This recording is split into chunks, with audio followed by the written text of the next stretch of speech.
앞으로 이항영 위원님과 함께 미국 주식 고수가 되기 위한 방법들을 이제 하나하나 공부해 보려고 하는데요. 네. 제가 위원님의 아주 적극적인 제자로서 제자요? 질문들을 네. 마구마구 퍼볼 생각입니다. 네. 그래서 첫 번째 시간으로 네. 어떤 주제를 할까 고민을 해보다가 네. 내가 가지고 있는 미국 주식 혹은 내가 사고자 하는 이 미국 주식이 네. 과연 저평가된 주식일까에 네. 대한 질문들을 좀 많이 하시더라고요. 네. 저평가, 고평가를 찾는 방법을 오늘 진짜 눈 깜짝할 새 찾는 방법을 오늘 알려드리도록 하겠습니다. 문제는 저평가, 고평가라는 거를 어떻게 생각하세요? 어떤 개념으로 생각하세요? 뭔가 저평가돼 있다라고 한다면 지금 충분히 싸니까 사서 그렇죠. 더 오를 가능성이 있구나. 그렇죠. 그런 뜻 아닌가요? 맞아요. 그 저평가는 이제 쉽게 얘기해서 내 주식이 싸다라는 생각하는 거예요. 네. 그리고 고평가는 비싸다는 생각을 하는 거거든요. 그러니까 지나가는 사람한테 물어봐더라도 고평가 주식을 사겠다는 사람이 별로 없어요. 저평가, 고평가를 스스로 내 주식이 싸다 비싸다는 생각할 수 있지만 누구한테 말할 때는 뭔가 근거가 있어야 돼요. 주식은 항상 비교되는 선이 있어요. 그럼 엄친아들이 따로 있는 건가요? 그렇죠. 기준점은 하나 있어야 돼요. 네. 그래서 저평가, 고평가의 정확한 개념은 기준 대비 싸다. 아니면 기준 대비 비싸다라고 그거는 우리가 약속같이 생각하셔야 돼요. 그 다음 질문은 뭐겠어요, 그러면? 그러면 그 기준이 뭔지를 알아야겠죠. 역시 서영앤코가 똑똑하다니까요. 저 똑똑합니다. 그걸 아는 사람은 별로 없어요. 네. 기준점이 뭐냐는 거죠. 기준점. 네. 그래서 기준점을 우리가 여러 가지 생각할 수 있겠는데 오늘 여러분들한테 가장 쉽게 많이 들어보신 것들은 제가 설명드릴게요. 첫 번째 기준점은 어디 가서 얘기는 안 하지만 속마음은 다 있어. 예를 들어서 뭐 어느 방송이나 어느 강의에서 이항영 위원이 얘기한 거가 기준점이 될 수도 있어요. 그것도 저평가, 고평가의 기준이 될 수 있어요. 그건 아닌 거예요. 네. 그렇게 보시면 안 되고요. 증권업계에 투자하실 때는 두 가지 정도를 우리가 일반적으로 많이 써요. 그래서 많이 여러분 들어보신 거가 목표 주가라는 게 있어요. 목표 주가. 들어보셨죠? 그렇죠. 그래서 목표 주가 대비 싸면 저평가고 목표 주가 대비 비싸면 고평가라고 할 수 있어요. 그게 이제 가장 일반적으로 많이 하는 방법이 목표 주가 개념입니다. 그래서 목표 주가라는 거는 약간 더 쉽게 얘기하면 여러분들이 아파트를 투자하시거나 부동산 투자할 때 이거 3년만 기다리면 목표 두면 이게 여기에 도로가 계속 나고 지하철이 들어와서 역세권이 되면서 많이 올라갈 수 있어서 얼마까지 될 겁니다. 얘기하는 거 있죠. 그렇죠. 그게 바로 목표 주가입니다. 증권사에서 레포트들 나올 때는 목표 주가를 얘기하죠. 그래서 뭐 삼성전자가 10만 원, 어떤 A라는 증권사는 10만 원, 어떤 날은 10만 5천 원, 뭐 11만 원 얘기하는 거가 각각의 기준을 얘기하는 거예요. 그런 것도 여러 가지 방법은 있지만 거기까지만 아시면 돼서 목표 주가라는 게 딱 그런 개념이다라고 보셔야 되겠어요. 다만 단점이 있어요. 단점. 어떤 단점이요? 목표 주가는 대부분이 발표되는 기업들이 특히 우리나라는 현재가보다 상당히 유예가 있습니다. 특히 우리나라는 한 95% 정도 레포트가 매수 의견이 나옵니다. 매수 의견을 나오면서 투자 목표 주가를 현재가보다 아래 있거나 그러면 약간 별로 없잖아요. 그래서 약간 신뢰도가 떨어지는 경향이 있어요. 한국은. 다만 미국은 그렇게 아주 높지 않아요. 왜냐하면 매수 의견이 있는 반면에 중립 의견도 있고 매도 의견도 상당히 많이 있기 때문에 목표 주가까지의 현재가 목표 주가까지 어떤 차이가 아주 높지 않아요. 좀 더 현실적이라는 생각이 들긴 그렇죠. 하더라고요. 매수 의견이 높도 있지만 아주 저 아래로 내려가 있는 것도 있거든요. 그래서 상당히 우리가 보면 객관적이. 그 다음에 오늘 주로 설명드릴 거는 적정 주가입니다. 적정 주가. 적정 주가란 말은 잘 못 들어보셨죠? 적정 주가. 주가가 적정한 정도? 그렇죠. 바로 그거예요. 적정한 정도인데 적정한 정도가 목표 주가랑 약간 다르다는 거예요. 그래서 적정 주가라는 건 또 대부분이 어디서 얘기하냐면 신용을 평가하는 신용기관 아니면 일반적인 자산 운용사도 여기서 많이 하고요.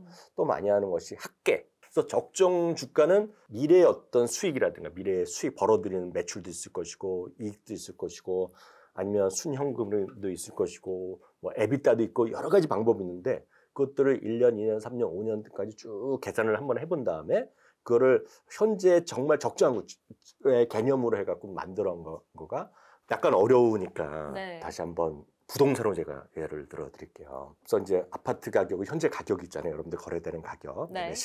실거래가. 뭐 뉴스 요즘 많이 나오잖아요. 그리고 앞으로 5년 후, 10년 후 이랬으면 올라갔으면 하는 가격. 그게 이제 목표 주가라고 말씀드렸어요. 다만 그거를 이제 그 가치를 보고 예를 들어서 돈을 빌려줘야 된다거나 평가를 해야 된다거나 하는 분들에 보면 그렇게 5년 후, 10년 후에 어떻게 될지 모르잖아요. 그러니까 지금 예를 들어서 담보를 잡아갖고 예를 들어서 돈을 빌려주려 그러면 최소한의 어느 정도 가치는 지금 당장 팔아도 나올 수 있는 그 가치를 우리가 보수적으로 생각하잖아요. 그게 이제 우리가 쉽게 얘기하면 공시지가 같은 거라고 이해하시면 돼요. 우리 부동산에. 통상 공시지가는 현재 우리 매매하는 시세보다 상당히 낮게 형성돼 있는데요. 쉽게 이해하시려고 그러면 적정 주가, 적정 가치는 내재 가치다. 그래서 네.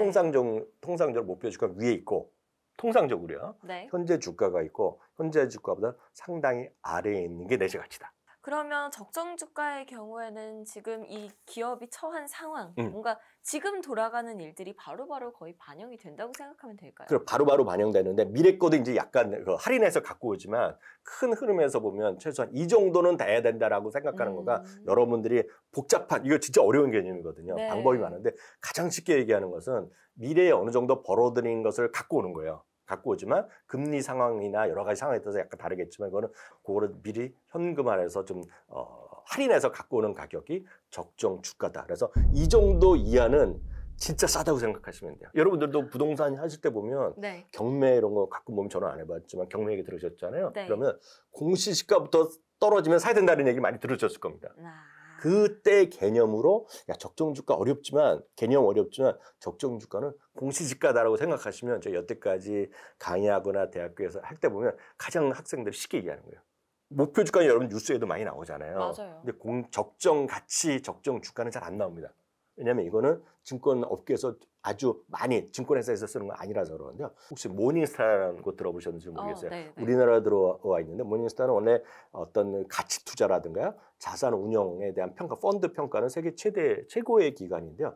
모닝스타가 그런 적정 가치를 그냥 하고요. 조금 이걸 진지하게 공부하시고 싶은 분들은 뉴욕 대학의 에즈워스 다모다란이라는 교수가 있어요. 이분이 세계 최고의 권위자입니다. 이분이 주로 하는 거가 이분이 인트린식 밸류나 이런 말을 쓰는데 거의 같은 적정 주가라고 우리가 통칭 얘기하더라도 틀린 건 아니다라고 보셔야 될 것 같아요. 목표 주가 얘기해봤고 적정 주가, 적정 가치 이제 개념은 알겠는데요. 네. 그러면 내가 가지고 있는 이 주식이 저평가됐는지를 판단하기 위해서는 그래도 좀 쉬운 방법이 있어야 될 것 같거든요. 그래서 오늘 메인 주제죠. 저평가 방법을 1초 만에 찾는 방법을 바로 알려드리면 여러분들 누구나 하실 수 있지만 제가 시작할 때 이렇게 말씀드린 거는 이해를 돕기 위해서요. 이걸 그렇죠. 이해를 못하면 활용 못하고요. 원칙은 나중에 보여드리겠지만 화면을 통해서 어떻게 설정하는지 보여드리겠지만 적정 주가보다 주가가 많이 떨어져 있다.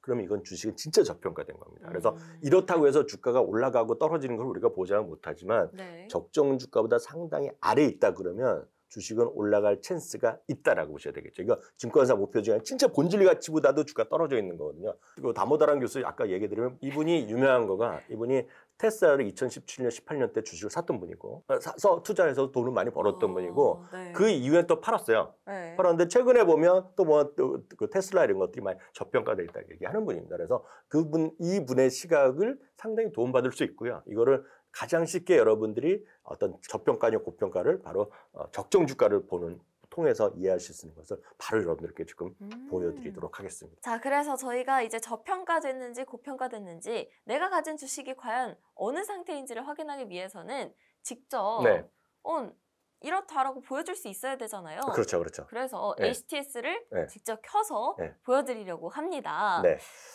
오늘 HTS를 켰는데 이 HTS는 그냥 K증권의 HTS입니다. 대한민국의 증권사 HTS나 MTS는 거의 같은 기반을 갖고 있기 때문에 여러분들이 어느 증권 쓰셔도 된다고 보고 있고요. 방법이나 메뉴 구성이 거의 비슷합니다. 이게 그런가 보다 하고 넘어가시는 분과 한번 해보신 분과는 제가 자주 쓰는 표현인데 하늘과 땅의 차이입니다. 좀 보여드리겠습니다. 이거는 차트 종합 화면입니다. 이거가 일반적인 일봉 차트잖아요. 여기 보시면 이동평균선이 있는 제가 다 삭제해놨어요. 여기서 이제 뭐 하는지는 모르시니까 모르는데 이걸 쓰시는 분도 0.1%도 이기는 걸 모릅니다. 보시면 어떤 증권사도 마찬가지지만 대부분의 지표 추가란 것들이 있어요. 그걸 추가하는 방법이 여러 가지가 있지만 저는 이제 마우스 오른쪽 버튼 누릅니다. 마우스 오른쪽 버튼 누르면 지표 추가라고 있죠. MTS 다 된다고 말씀드렸어요. 지표 추가 있죠. 그러면 지표가 수만 가지가 나옵니다. 어려워요. 전 세계에 있는 지표라는 건 다 나옵니다. 쭉 나오잖아요. A, B, C부터 나오고 그 다음에 끝나면 한글 나오니까 모르잖아요. 바로 여기 쓰세요. 뭐라고 쓰겠습니까 여기요? 적정 주가. 적정 주가를 쓰시면 돼요. 한글로 바꿔보겠습니다. 정까지 쓰면 바로 여기 튀어나오죠? 나오네요, 나오네요. 적정주가 찍으세요. 그럼 적용까지만 하면 게임 끝납니다. 나오죠?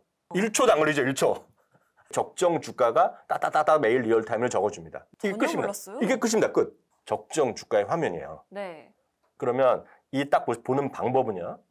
이 적정 주가 2022년 봄에서요. 3월부터 이때 보면 적정 주가 이랬는데 주가가 상당히 위에가 있죠. 네.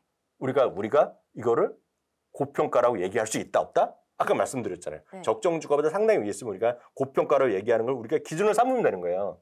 적정 주가보다 아래로 가 있다? 아래가 있다? 약간 싸다고 보는 거죠. 느낌이. 이 간격이 네. 상당히 벌어질 때가 있잖아요. 그 고평가로 벌어질 때도 있고 쌀 때가 벌어질 때가 있죠. 물론 전체 저평가라고 할 수 있으나 이게 결국은 수렴돼야 되는 게 맞거든요. 그리고 결국 위로 가는 게 상당 부분 때문에 주식인데 네. 지금 테슬라는 주가 많고 지금 단기적으로 PR이 높다고 하지만 1년치, 2년치, 3년치, 4년치, 5년치의 어떤 매출과 이익과 순현금 흐름을 지금 가치로 우리가 할인했을 때 보면 가격이 보면 저평가라고 할 수 있다? 할 수 있는 거죠. 다만 요 11월, 12월의 요 가격보다 지금은 또 많이 좁혀져 있잖아요. 그러네요. 그러니까 약간이 부담스럽다, 아닌 부담스럽다? 부담스럽다라고 얘기할 수 있는 사람이 있는 거죠. 그러면 여기서 이 수치는 어디서 나오는 거냐? 네. 궁금하지 않으세요? 어디서 가져오는 거예요? 이거는 이 증권사는 모닝스타의 계약에 의해서 모닝스타 데이터를 갖고 옵니다. 확실히 그냥 적정 주가보다 지금 현 주가가 위에 있는가 아래에 있는가 이것만 봐도 확인할 대부분의 수 있는 경우에는 적정 주가가 보수적으로 보는 거기 때문에 네. 적정 주가보다 주가가 위에 있는 게 상례입니다. 저평가는 저평가인데 작년 11월, 12월보다는 아니야 라고 얘기할 수 있는 거죠. 이 간격이 넓으면 넓을수록 이 저평가, 고평가 정도가 더 크구나. 좁을수록 그 정도가 작구나. 그렇게 이해하실 수 있죠. 통상 말씀드렸다시피 이거는 적정 주가는 주가보다 아래에 있는 게 상례인데 테슬라는 특이하게 위에가 있습니다. 그게 테슬라의 특징이라고 보셔야 될 것 같아요. 그래서 테슬라를 지금도 사는 사람이 있는 거고 또 반대로 이거 말도 안 되는 거 하는 사람은 안 사는 건데 그래서 이걸 개인이 만든 게 아니라 이 수치는 모닝스타의 자료다라고 일단 이해하시면 되겠습니다. 혼자 찾을 수 있겠죠. 어떻게 할 수 있게. 지표 추가 적정 주가만 넣으시면 돼요. 너무 좋습니다. 여기까지. 네. 그러면 많은 분들께서 가지고 있는 애플부터 보는 게 어떨까요? 그렇죠. 애플은 AAPL이라고 쓰면 되고요. 아니면 한국말로 애플 써도 다 나오잖아요. 애플 보겠습니다. 애플은 여기 보시면 적정 주가 있죠. 적정 주가. 적정 주가보다 지금 주가가 여전히 아래에 있잖아요. 그래서 요거는 나름 일정 수준 저평가라고 할 수 있죠. 내재 가치보다 저평가. 특히 애플은 작년 올해에서 많이 떨어져 있고 올해도 시장 대비 이렇게 아주 강하진 않잖아요. 그래서 그런 관점에서 할 수 있다라고 보셔야 되겠고요. 반면에요. 요 11월, 12월에는요. 주가 적정 주가보다 위에 있었어요. 그러니까 현재 주가랑 상관없이 어떨 때는 내재 가치 적정 주가보다 위에일 수 있고 아래일 수도 있는데 지금은 오히려 주가가 좀 회복했지만 적정 주가보다는 여전히 조금 싸다라는 것이 일반적으로 많은 사람들이 얘기하는 거가 되겠고요. 모닝스타의 기준이 되겠고요. 특히 작년 6월 같은 경우는 많이 벌어져 있죠. 네. 그때 보면 저평가 정도가 크다라고 볼 수 있겠죠. 반면에 이때 보면 적정 주가보다 상당히 위에가 있잖아요. 고평가 정도가 크다. 네, 고평가 정도가 크다라고 얘기할 수 있죠. 다시 말씀드리지만 목표 주가가 아니라 내재 가치에 의한 분석이다라고 보실 수 있지만 직관적으로 딱 알 수 있죠. 애플? 그러면 장기적으로 어떻게 된다? 장기적으로 보면 이거 할 만하죠. 항상 공시지가보다 위에 가는 성향이 일반적이거든요. 항상 보면 그래서 이거는 저평가다라고 얘기할 수 있겠죠. 또 다른 거 볼까요? 네. 엔비디아 볼까요? 엔비디아? 엔비디아 좋아요. 엔비디아 많이 궁금하잖아요. 상당 기간 저평가 상태가 지속됐어요. 작년에 주가는 엄청나게 떨어졌잖아요. 이때부터 작년 3월부터 이때까지 보면 주가는 반토막 났잖아요. 280달러에서 130, 120달러, 108달러까지 떨어졌는데 그때 작년 봄 이후에는 계속해서 상대적으로 주가는 저평가 상태였고요. 특히 10월 이때 보면 그 정도 훨씬 많이 제일 최악으로 벌어져 있었고요. 엄청나네요. 또 보면 금년 초만 하더라도 또 벌어진 정도가 작년 10월 정도로 그러니까 주가는 회복됐지만 여전히 저평가 된다는 더 컸던 상태였죠. 그렇지만 최근에 보면 잠깐 애매하네요. 최근에 보면 주가 가격 자체를 보면 그 저평가, 고평가가 애매하네요, 지금은. 지금은 거의 붙어 있다라고 보시면 될 것 같아요. 근데 생각보다 어렵지가 않네요.